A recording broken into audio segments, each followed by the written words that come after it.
بسم اللہ الرحمن الرحیم۔ ناظرین السلام علیکم۔ نیوز چینل کھاریاں گزٹ میں ہوں گل بخشال۔ پیش خدمت ہے آج کا کالم بعنوان شہری اور تاجر ڈوب گئے۔ ناظرین، کھاریاں شہر میں حالیہ بارشوں کی وجہ سے نہ صرف تاجر برادری بلکہ شہر کے محلے گلیوں خاص کر تپلا سے کھاریاں کینٹ کے نالے میں گرنے والے نالے کی وجہ سے نالے کے کنارے آبادی زیادہ متاثر ہوئی۔ یہ نالا شہریوں کی ملکیت ہے۔ ملکیت میں تعمیرات کی وجہ سے بارانی سیلابی پانی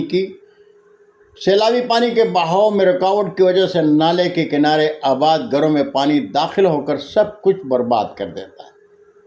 مین بازار نیک عالم مارکیٹ چوک میں بارانی پانی کا جمع ہونا دراصل آرمی کا ماڈل بازار ہے۔ پہلے یہاں شاملیات دہ کا جوہر تھا۔ بازار کی رکاوٹ کی وجہ سے بارانی پانی محلہ جنڈے والی کے گھروں میں داخل ہوتا ہے۔ نکاسی میں رکاوٹ کی وجہ سے راشا بازار، نیا بازار، الفتح چوک اور سنگم پلازا بازار گندے پانی کا تالاب بن جاتے ہیں۔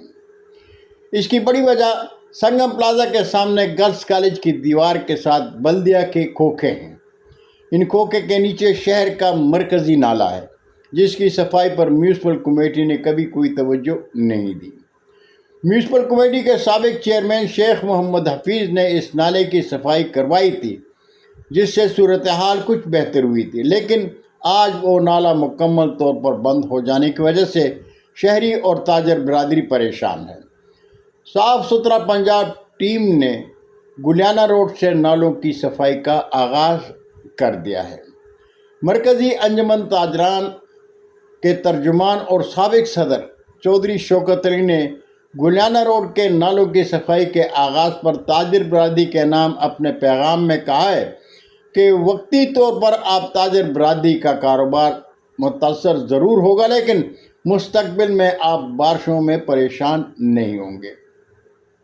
یہ ایک اجتماعی مسئلہ ہے جس کا مستقل حل صرف نالوں کی مکمل صفائی اور نکاسی آب کے نظام کو مؤثر بنانا ہے۔ چودھری شوکت علی نے کہا کہ وقتی طور پر تاجر برادری کو پریشانی ضرور ہوگی، لیکن نالوں کی صفائی کے بعد گلیانہ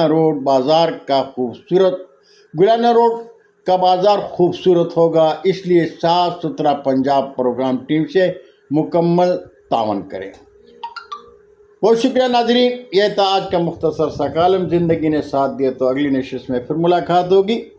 جاتے جاتے درخواست ضرور کروں گا کہ میرے چینل کو سبسکرائب کریں، دوستوں کے ساتھ شیئر کریں اور چینل کی گھنٹی ضرور بجائیں۔ اللہ تعالی ہم سب کے پاکستان کا حامی و ناصر ہو۔ پاکستان زندہ باد۔